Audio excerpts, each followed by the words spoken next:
Hey guys, Ronan here. Welcome on to the Retrocade and welcome to the return of WTF Wednesday. The feature where we take a dive into the golden age of gaming from about 1984 to 2000 and examine games that seemed like good ideas on paper, but never really turned out to be either as great as they alleged that they were, or were ones that were never destined to go down as all-time greats. And for this WTF Wednesday, we're going to go ahead and play a game from the Nintendo 64 era. We're going to play Virtual Pool. Now, the idea behind picking this game, and if you've gone back and looked at the previous three that we've done, we did one on Family Feud, we did one on Brunswick Pro Bowling 2 for the PS2, and then we did one on Super Caesar's Palace for the Super NES. You may see a common thread being woven into this feature so far, in that these are games that are tailored to a very specific niche. Not everybody, while you may be a big fan of game shows like I was growing up, and you may like bowling like I did. I personally am not a gambler, but I know people who like to go to a casino and gamble. You know, not everybody fills those criteria out. Not everybody likes to play pool. I personally love to play pool. I've been playing pool since I was old enough to hold a cue stick in my uncle's basement in his house, because he was the first guy I knew that owned a pool table. But there's a big difference between going to a pub or going to a bowling alley or going somewhere where you can actually, or going to a pool hall and playing a couple of racks and putting down good money to play a video game where you can do the same thing. So what we're going to do over the course of the next about 25 minutes or so is we're going to play a match on this game. And I'm going to do best out of 3. And instead of doing practice, I want to do a competition. And we're going to play against the computer. And we're just going to do straight 8-ball. Now, if you do not know anything about pool, let me explain this to you as we go. And as we do this, I'm going to try and explain to you part of how this game works. So, as you can see, it's on a pool table. There are 15 balls that we are looking at down at the other end, and we have our white cue ball here in front of us. The idea being that the first ball you pocket, be it a solid or a stripe, you have to get the remaining corresponding balls of that type in various pockets, sans the 8-ball. The last ball you get to put away is the 8-ball, but you have to call the pocket in which that ball goes in. If it goes in, you win. If you scratch trying to pocket the 8-ball, you lose. So how this game works is, and I'm playing this on a PlayStation, or excuse me, not a PlayStation, on an Xbox One controller. So it's going to be different than the Nintendo 64 controller. And to play this game, I'm using an emulator called Project 64. It's version 2.1. So the left stick will rotate the map, and you've got to be really careful with, like, if I go willy-nilly, I mean, it's really easy to spin it out of control. And then to be able to move the ball, you've got to be able to use the right stick and move it a certain way. Like, now I can move the ball, but if I go in a different direction, like I'm pushing left on the right stick and being able to move the ball. Now if I go right on the right stick, I can move the cue tip. Whoops, as it wasn't letting me there. I've got to hold it, which is not easy. And now I should be able to put it back the way I want.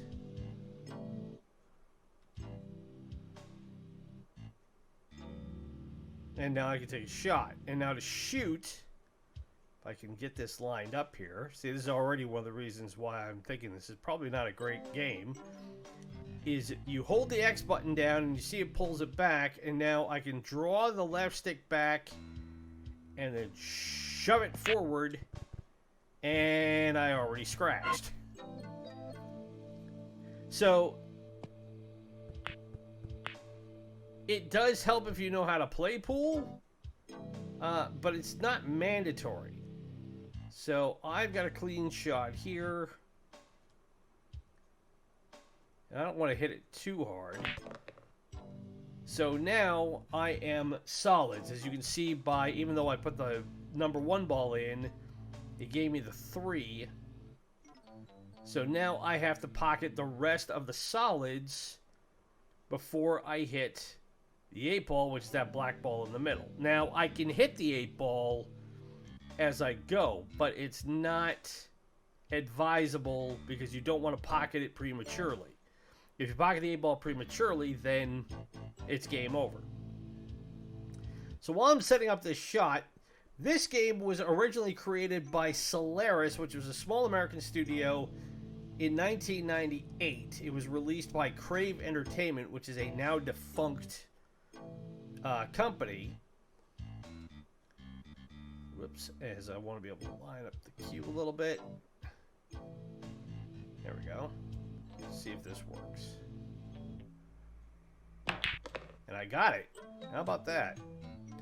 Alright, so this was actually a follow-up because Virtual Pool came out on multiple platforms and multiple systems. So it was both a PC game and a console game.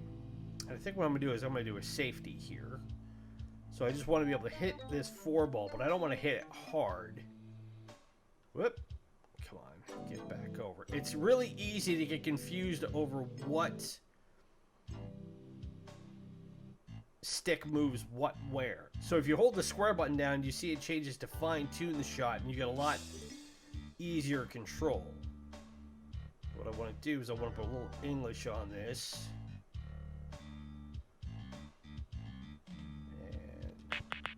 Tap it. Now the computer will take over. And the computer runs a lot faster than I do. But it actually managed to pocket a ball.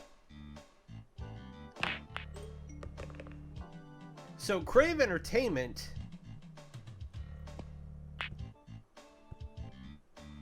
was formed in California in 1997. And then went out of business 11 years later, or excuse me, in 2012. So it was around for 15 years. Alright, so it's my shot now. I want to go for that 5 ball. Now in 8 ball, you don't have to go in like sequential order. So like if I went for the 5 ball, I wouldn't have to go for the 6 ball afterwards. You can go after any shot, any open ball that you want. Ooh, that actually went pretty nice. Now, do I have a clean shot at the 4? I don't think I do. Slowly drag this thing around. I don't. So, okay. So what I want to do here is I just want to tap that for another safety shot. But Crave published games for not just the Nintendo 64, but they made games for the Nintendo DS. They made games for the Dreamcast, the Wii, the Game Boy Advance, the GameCube, PS1, PS2, PS3, PlayStation Portable, Xbox, and Xbox 360. So they were able to come up with stuff for pretty much every console, as well as PC games. Again, Virtual Pool was a PC game as well, but they weren't, to me, Crave seems a bit like how, in a similar vein, like Acclaim. Let's see if I can line this up here.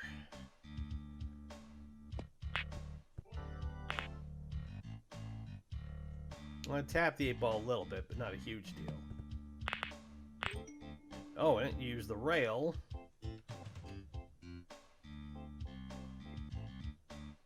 To be able to hit a couple of its balls. Alright. So I can't go for the 7, so I may have to try a combo here, and I wonder how well this is going to work. So what I'm going to try and do is I'm going to try and send the 4 into the 7 and put the 7 in the corner pocket. And the only reason why I know how to do this stuff is, again, because I have spent a long time as a recreational pool player. I never said I'm good at it. But that worked. How about that?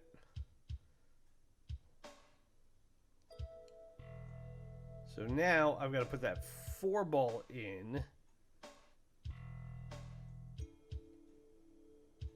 Down there. So see if I can put this in the corner. Nope. I slopped it, but it still went in. So now I have the 6 to deal with. And if I'm lucky, I can get a ricochet off the 6, put the cue ball off the cushion, and move the 2 away from the 8. We'll see if I can make this work here.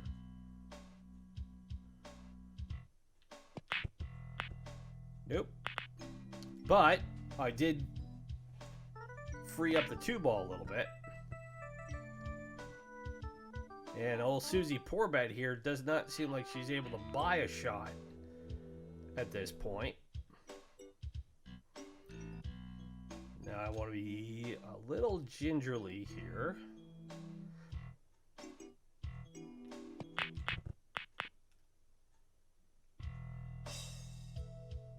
So now I've got that 11 ball blocked in, and she just scratched.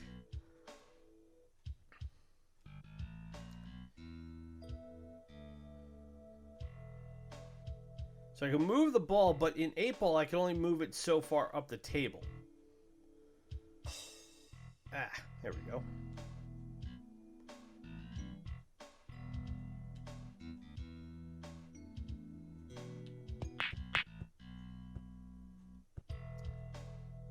Okay, and now I've run into a bit of a problem.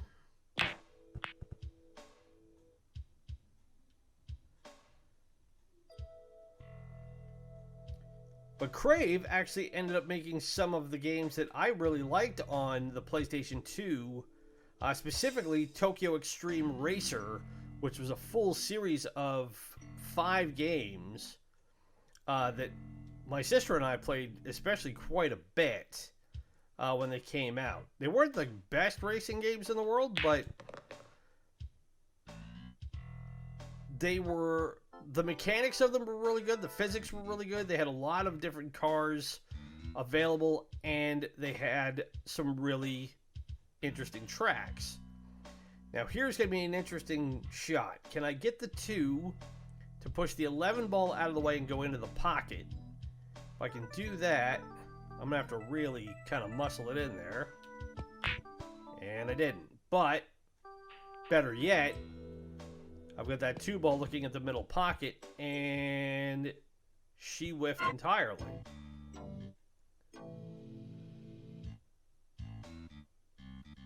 So with that, I can now move...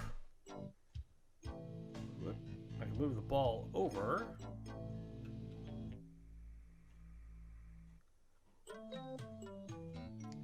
And I need to slide this.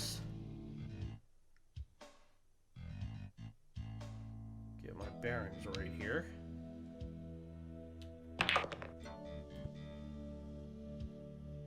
It didn't go quite the way I wanted it because I wanted to go the other way.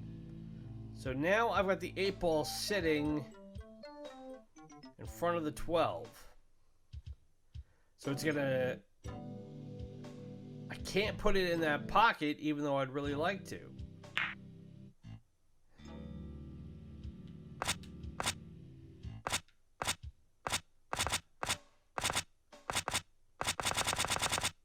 Alright, I'll call that pocket. And see if I can do this. Let's see. I'm going to have to really muscle this shot. And, whoop, come on. These controls are so janky, which if you're somebody who's wanting to learn how to play the game, It's not very appealing.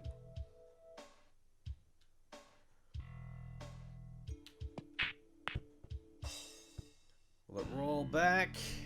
No. But I've got a good shot at that middle pocket, and she whiffed again. Which means I get what's called ball in hand, so I can move it over. Ah. And take my sweet time. Moving it in to range. Come on. Molasses moves quicker than this.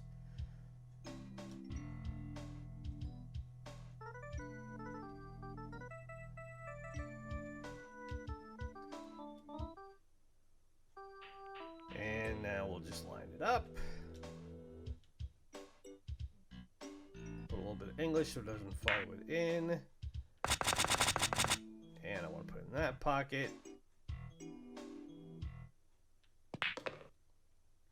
And we have won the first match. So now we will break again. As this first match took me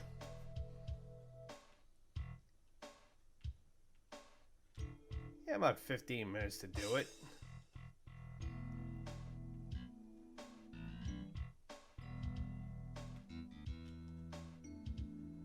See if I get a better break this time. And I pocketed something. I think I pocketed the 6 ball. So I'm solids again.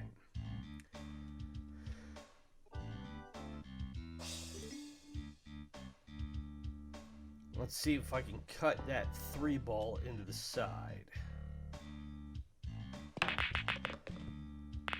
Tried it. But we managed to put another ball in. Which one, I couldn't tell you. It says there's a replay on here, but which one it is, I don't know. But again, part of the issue that people have with the Nintendo 64 controller, while it was definitely revolutionary for the time, it was not an easy controller to figure out. Because you had 2 grips with a central grip in the middle. You had your 4 buttons and your 2 D-pads, or you had 1 D-pad rather, and 1 control stick. But it was just, there was stuff about it that seemed a bit counterintuitive to what would come with the 32-bit generation.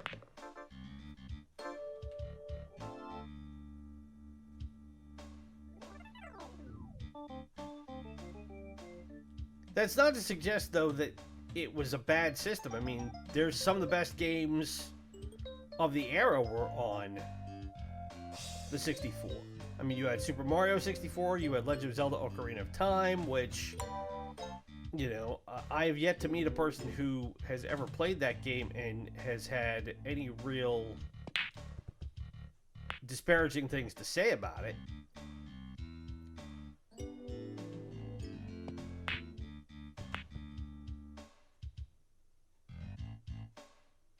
But as I was much more of a PlayStation guy, after getting through the 8-bit generation, I had to skip the 16-bit generation.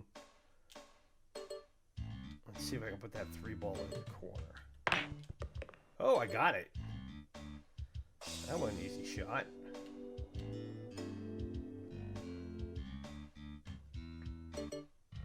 But I missed out on the 64, just like I missed out on the Super NES. I got to play the Genesis a bit, but only sparingly because I had friends or I had a sibling who had one.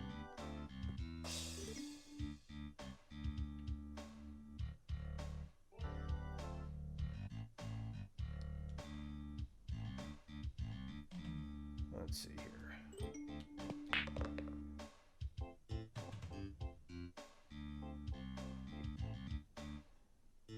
Okay, whoop. I'm going to have to fine-tune this one. Try and put the 5 ball in the corner.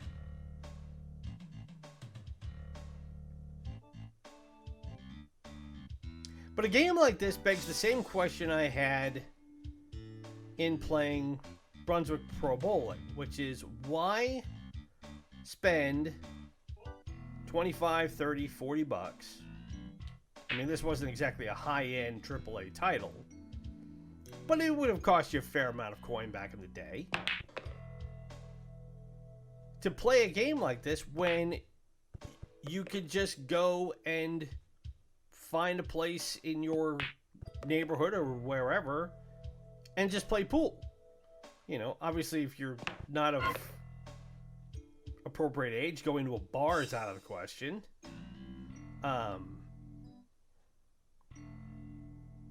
Let's see, can I actually... I can move it down. Normally in 8-ball, you can only operate along the first third of the table.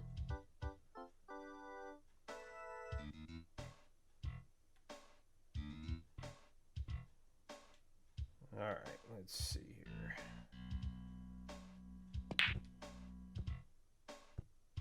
Not quite, but I freed it up.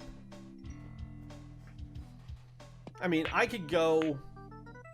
As much as I love bowling and as much as I like playing pool, it's always smacked me as a better use of my time and energy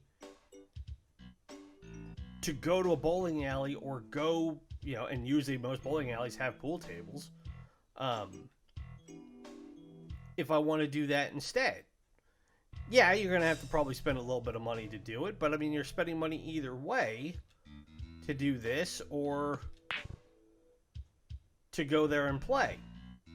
Now, if you're the sort of person who is physically not able to play pool, or you live in a part of the country that, or part of the world that that's not an option, that's an entirely different argument, and I get that. But even now, ooh, that was a good safety shot.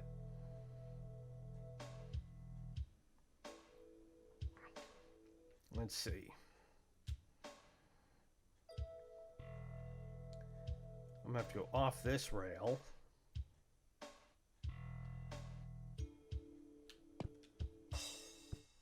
And I didn't hit it.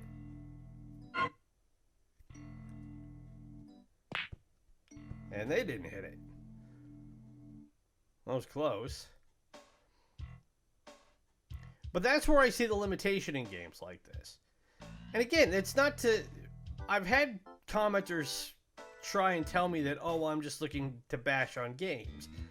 I'm not. I mean, for what it is, this doesn't seem like an awful game to play. But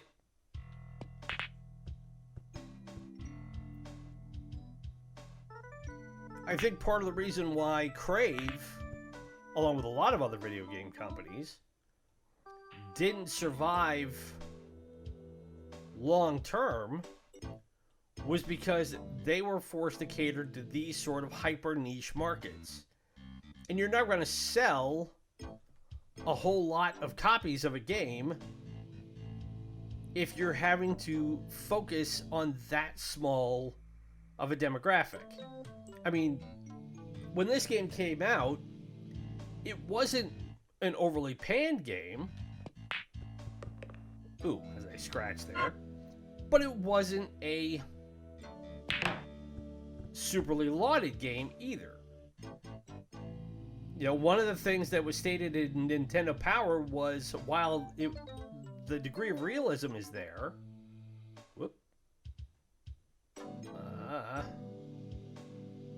Move this back.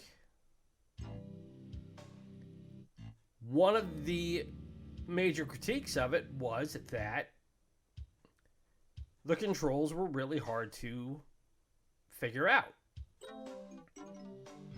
And I am inclined to agree with that, just based on playing a match and a half now over 25 minutes.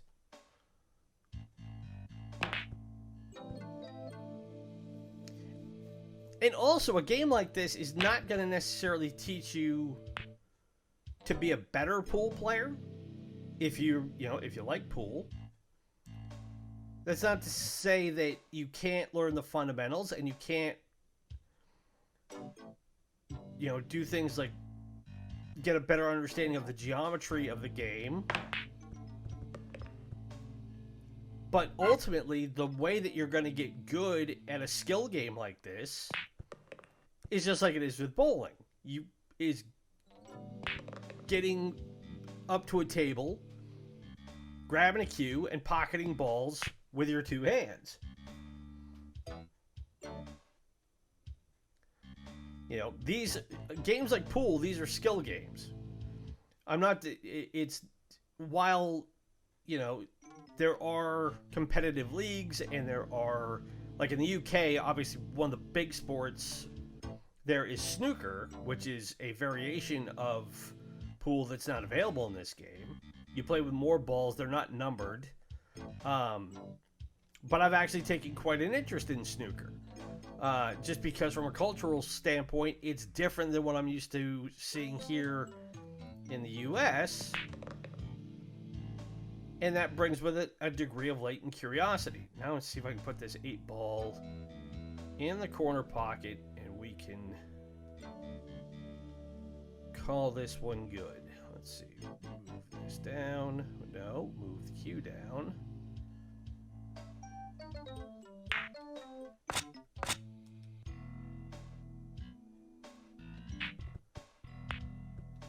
Almost.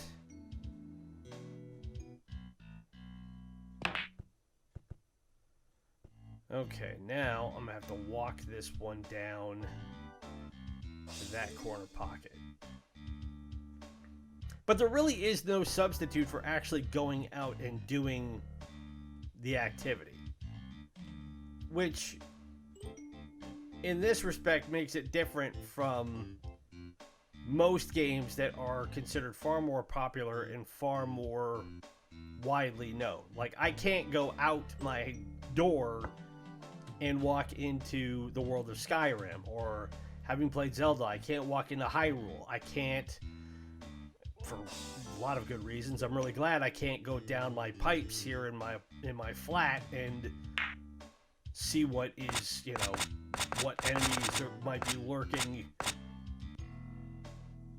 below, or who might have stolen a princess.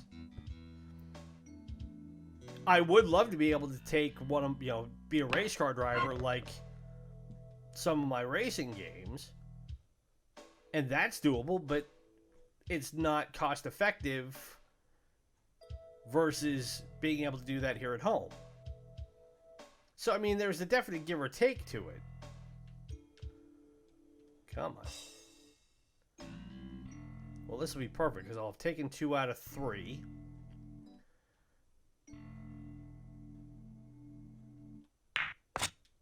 And that's the pocket I want.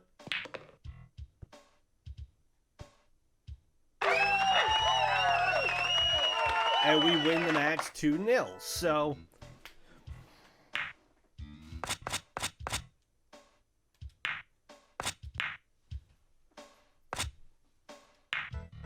I mean, looking at it, there's 8-ball, there's 9-ball.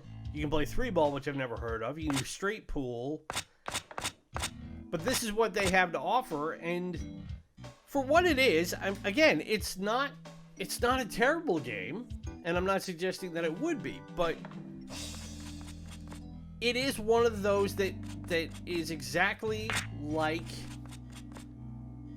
a game that I would go to a game store and see it sitting on the shelf for months. Nobody would rent it. Nobody would buy it.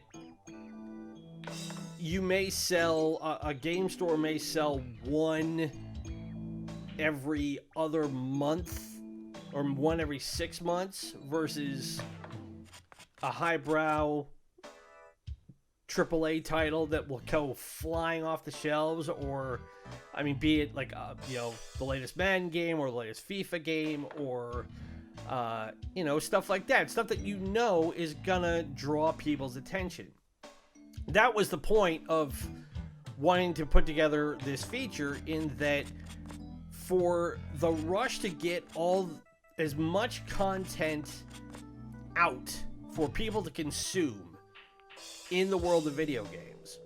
There were a lot of games that are now really low-hanging fruit because, you know, again, they're going to get that attention. But there were a lot of games like this one that were so focused that they were never going to really recoup their investment. And the fact that Crave only lasted 15 years speaks to that in great degree. So that, everybody, is Virtual Pool 64 for the Nintendo 64. So if you've enjoyed that and you've managed to get through this along with me, I appreciate it. Best way to show it, hit that like button.